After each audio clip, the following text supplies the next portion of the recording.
Hello students, learn with knowledge गुरु में आपका स्वागत है। आज मैं एक बार फिर से आपको लेसन प्लान के बारे में बताने वाली हूँ।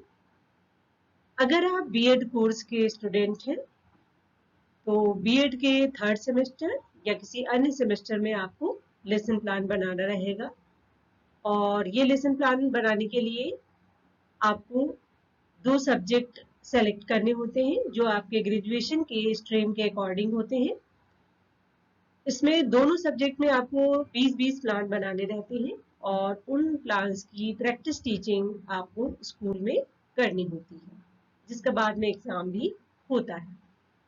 तो आज मैं आपको पाठ योजना ही बताने वाली हूँ और आज का विषय है नागरिक शास्त्र, जिसमें क्लास 8th का टॉपिक शोषण के विरुद्ध अधिकार लिया गया है, जो कि मूल अधिकारों में से एक है। तो आइए देखें, समझें कि लेसन प्लान कैसे बनाया जाए। जैसा मैं इससे पहले की वीडियो में भी बता चुकी हूँ कि पाठ योजना बनाने के लिए किन किन स्टेप्स को फॉलो करना पड़ता है।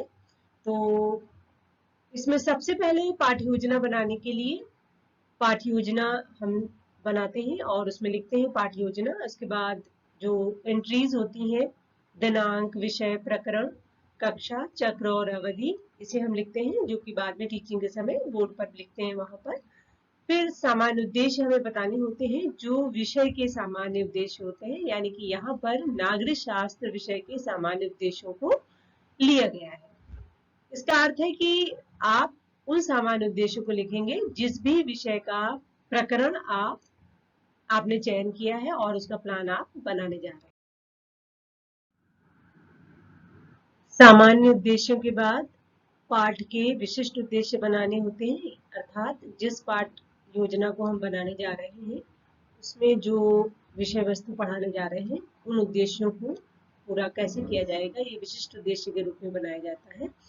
इसमें पहली कैटेगरी आती है ज्ञानात्मक उद्देश्य, जो कि यहाँ पर 2 रखे गए हैं। विद्यार्थी मूल अधिकार के अंतर्गत शोषण के विरुद्ध अधिकार के बारे में बता सकेंगे। विद्यार्थी शोषण के विरुद्ध अधिकार के विषय में परिचित होकर लिख सकेंगे। बोधात्मक उद्देश्य, विद्यार्थी शोषण के विरुद्ध अधिकारों के बारे में समझा सकेंगे। भावात्मक उद्देश्य में विद्यार्थी मूल अधिकारों के विषय में अध्ययन की रुचि विकसित कर सकेंगे। फिर आता है भावात्मक उद्देश्य, विद्यार्थी मूल अधिकारों के विषय में अध्ययन की रुचि विकसित कर सकेंगे। कौशलात्मक उद्देश्य में विद्यार्थी शोषण के विरुद्ध अधिकार से संबंधित चार्ट बनाने का कौशल विकसित कर सकेंगे। और फिर आता है अनुप्रयोगात्मक उद्देश्य, विद्यार्थी शोषण के विरुद्ध अधिकार के कानून का अपने दैनिक जीवन में उपयोग कर सकेंगे।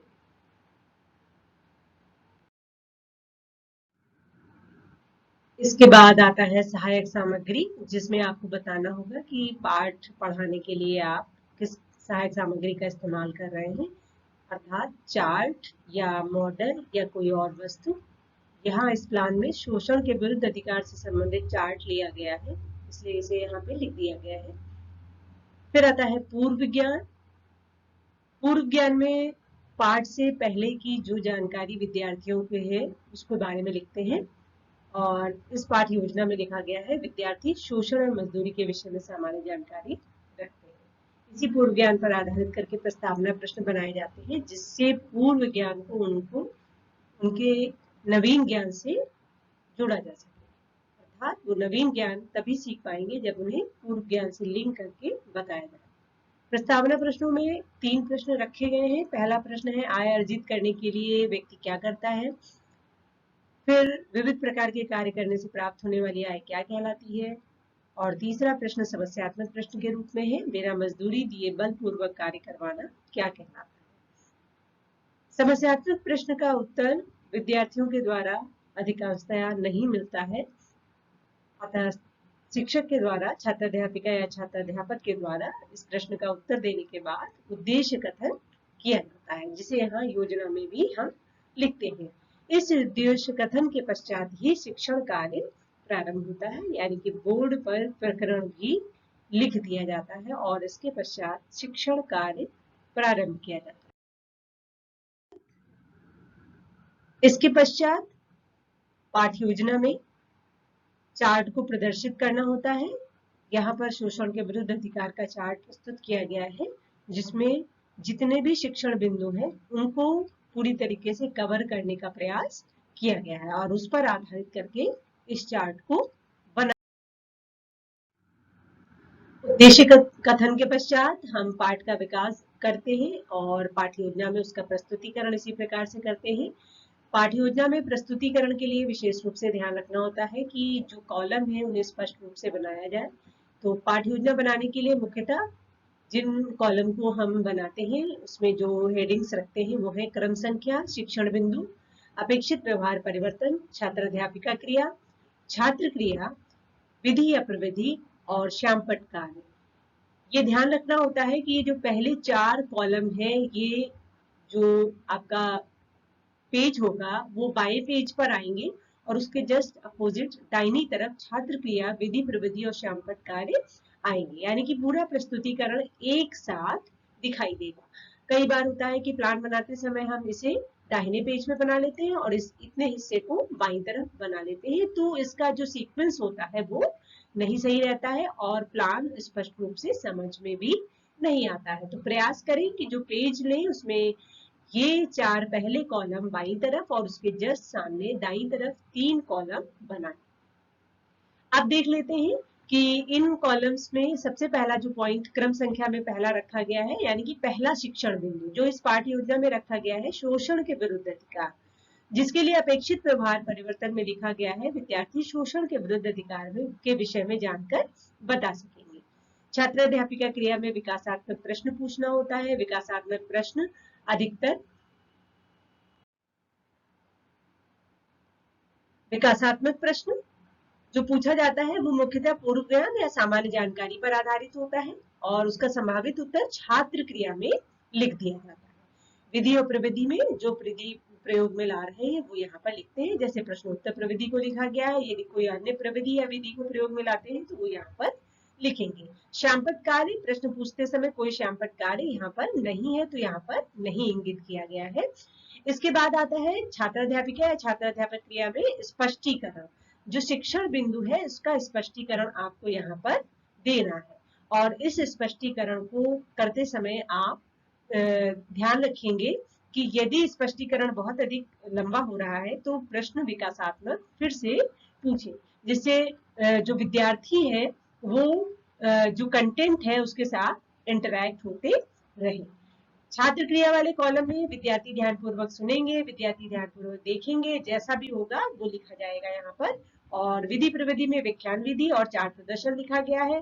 श्यामपट्ट कार्य में शिक्षण बिंदु के जो स्पष्टीकरण के मुख्य पॉइंट्स है वो यहाँ पर प्रस्तुत किए गए हैं, जो बाद में श्यामपट्ट सारांश के रूप में दिखेंगे, यानी कि जो प्रस्तुतिकरण है वो वहां पर एक साथ दिखाई देगा।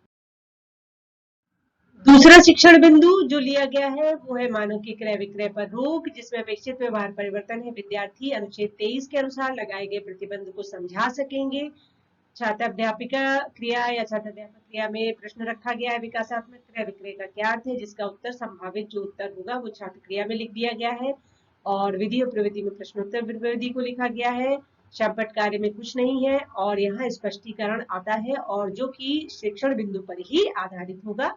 और इसको सुनने के लिए या उसको विद्यार्थी चूंकि सुनते हैं ध्यानपूर्वक तो छात्र क्रिया में लिखेंगे, ध्यानपूर्वक सुनेंगे, ध्यानपूर्वक देखेंगे। व्याख्यान विधि और चार्ट प्रदर्शन विधि और प्रविधि वाले कॉलम में आ जाता है। श्यामपट्ट कार्य में वो तथ्य आ रहे हैं जो स्पष्टीकरण करते समय मुख्य तथ्य हैं और जिन्हें टीचर पढ़ाते समय बोर्ड पर लिखता है। इस पाठ्य योजना में तीसरा शिक्षण बिंदु बेगार एवं बाल श्रम पर प्रतिबंध, जिसका अपेक्षित व्यवहार परिवर्तन लिखा गया है। विद्यार्थी अनुच्छेद 23 के अनुसार बेगार पर लगाए गए प्रतिबंध को स्पष्ट बता सकेंगे। छात्र अध्यापक क्रिया में भट्टे पर काम करने वाले क्या कहलाते हैं, ये विकासात्मक प्रश्न पूछा गया है। छात्र क्रिया में उसका संभावित उत्तर लिखा गया है और विधि में प्रश्नोत्तर प्रविधि को लिखा गया है। स्पष्टीकरण जो कि शिक्षण बिंदु पर आधारित है उसे यहाँ पर स्पष्ट रूप से लिख दिया गया है और उसके सामने विद्यार्थी ध्यानपूर्वक सुनेंगे, विद्यार्थी ध्यानपूर्वक देखेंगे। फिर विधि और प्रविधि में व्याख्यान विधि, चार्ट प्रदर्शन, ऐसा प्रस्तुतिकरण किया जाता है। और श्यामपट्ट कार्य में जो श्यामपट्ट कार्य पॉइंट आपको यहाँ पर से बताना है वो आप यहाँ पर लिख लेंगे, जिसे आप पढ़ाते समय बोर्ड पर भी प्रस्तुत करेंगे। इसके पश्चात चौथा शिक्षण बिंदु आता है, जिसमें जो कि है शोषण के विरुद्ध अधिकार का अपवाद। अपेक्षित व्यवहार परिवर्तन में लिखा गया है, शिक्षा विद्यार्थी शोषण के विरुद्ध अधिकार का अपवाद जानकर बता सकेंगे। छात्राध्यापिका क्रिया, छात्राध्यापक क्रिया में प्रश्न पूछा गया है जो कि विकासात्मक प्रश्न है। सभी को रोजगार उपलब्ध कराने का दायित्व किसका है? इसका संभावित उत्तर छात्र क्रिया में लिखा गया है और विधि और प्रविधि में प्रश्नोत्तर प्रविधि को दिया गया है। श्यामपट्ट कार्य प्रश्न पूछते समय कोई नहीं, तो इसलिए यहाँ पर श्यामपट्ट कार्य नहीं लिखा गया है। प्रश्न पूछने के पश्चात जब उत्तर प्राप्त हो जाता है तो उससे लिंक करके छात्राध्यापक या छात्राध्यापिका स्पष्टीकरण करता है और ये स्पष्टीकरण इस शिक्षण बिंदु को स्पष्ट करता हुआ होता है। यहाँ पर इन मुख्य बिंदुओं को स्पष्टीकरण में लिखा गया है और छात्र क्रिया में ध्यानपूर्वक सुनेंगे और विद्यार्थी ध्यानपूर्वक देखेंगे, ऐसा पाठ्य योजना में लिखा गया है और विधि में व्याख्यान विधि और चार्ट प्रदर्शन लिखा गया है। अब स्पष्टीकरण करते समय कुछ बिंदु इस पॉइंट के निकल कर आते हैं, जिन्हें श्यामपट्ट कार्य में यहाँ पर लिख लिया जाता है, जो कि बाद में श्यामपट्ट सारांश में एक साथ दिखाई देता है। चारों शिक्षण बिंदुओं का स्पष्टीकरण करने के पश्चात पाठ्य योजना में श्यामपट्ट सारांश का प्रस्तुतिकरण करना होता है। ये श्यामपट्ट सारांश वही श्यामपट्ट कार्य है जो प्रत्येक शिक्षण बिंदु के स्पष्टीकरण के बाद श्यामपट्ट कार्य वाले कॉलम में लिख रहे थे। यहाँ पे प्रस्तुतिकरण करते समय हमें ध्यान रखना है कि वो एंट्रीज हम बोर्ड वाली फिर से लिखेंगे। यहाँ पर दिनांक, विषय, प्रकरण, दाईं तरफ कक्षा, चक्र और अवधि।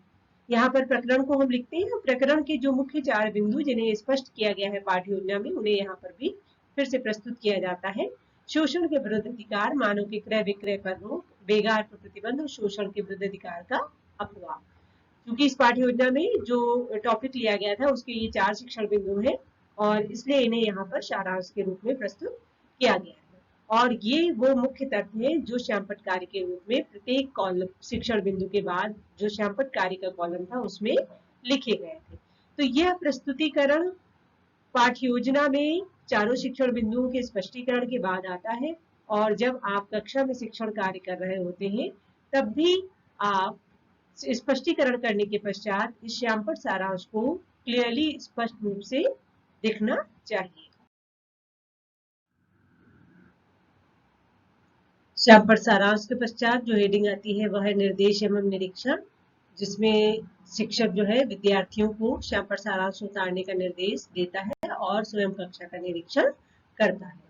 बोध प्रश्नों में उन प्रश्नों को रखा जाता है जो शिक्षण बिंदुओं से बनाए गए हैं, यानी कि शिक्षण बिंदुओं में जो भी स्पष्टीकरण किया गया है वो विद्यार्थियों ने कितना सीखा, कितना समझा, उसकी जांच करने के लिए बोध प्रश्नों को बनाया जाता है, जो मुख्यतः 4 या 5 बनाए जाते हैं। यहाँ प्रयास किया जाता है कि इनमें किसी भी तरीके से विकासात्मक या प्रस्तावना प्रश्नों को रिपीट न किया जाए और न ही यहाँ के बोध प्रश्नों को बाद में पुनरावृत्ति के प्रश्नों में बनाया जाए। तो इन प्रश्नों को बनाने के लिए मुख्यतः ध्यान रखा जाता है कि शिक्षण बिंदुओं पर ही ये प्रश्न होने चाहिए। बोध प्रश्नों के पश्चात पुनरावृत्ति प्रश्न की हेडिंग आएगी। पुनरावृत्ति प्रश्न में कई तरह के प्रश्नों का चयन किया जा सकता है, जैसे खाली स्थान भरिए, सही या गलत, tick mark, match the following. यहाँ इस पाठ्य योजना में खाली स्थान से संबंधित प्रश्नों को रखा गया है और जिन 4 प्रश्नों का चयन किया गया है वो 4 शिक्षण बिंदुओं पर आधारित है जो अभी पाठ्य योजना में पढ़ाए गए, जिनका स्पष्टीकरण यहाँ पर दिखाया गया है और इन 4 प्रश्नों के आधार पर पुनरावृत्ति की जाती है। अब इसके आधार पर जो प्रश्न है ये पुनरावृत्ति के, इन्हें शिक्षण के समय प्रयास किया जाता है कि रोलर बोर्ड पर लिखकर प्रस्तुत किया जाए ताकि छात्राध्यापक या छात्राध्यापिका को भी सुविधा रहे और विद्यार्थियों को भी देखने में आसानी हो। इसके बाद जो हेडिंग आती है वो आता है गृह कार्य। गृह कार्य में कई बार आप प्रायोगिक कार्य भी दे सकते हैं, रचनात्मक कार्य भी दे सकते हैं और लिखित कार्य दे सकते हैं। यहाँ पाठ्य योजना में लिखित कार्य दिया गया है प्रश्न के रूप में, शोषण के विरुद्ध अधिकार पर विस्तार से लिखिए। इसके बाद आता है संदर्भ ग्रंथ। संदर्भ ग्रंथ में आपको उस पाठ्यपुस्तक का नाम लिखना होगा जहां से प्रकरण का चयन किया गया। इसके अलावा आप और अन्य कई पुस्तकों को देखते हैं जिसके द्वारा पाठ्य वस्तु को और अच्छा समृद्ध करते हैं, पाठ्य वस्तु से संबंधित और जानकारी लेते हैं, तो उन पुस्तकों के बारे में भी यहाँ पर दे सकते हैं, लेकिन सामान्यतः यहाँ पर संदर्भ ग्रंथ के रूप में पाठ्य पुस्तक का नाम लिखा जाता है।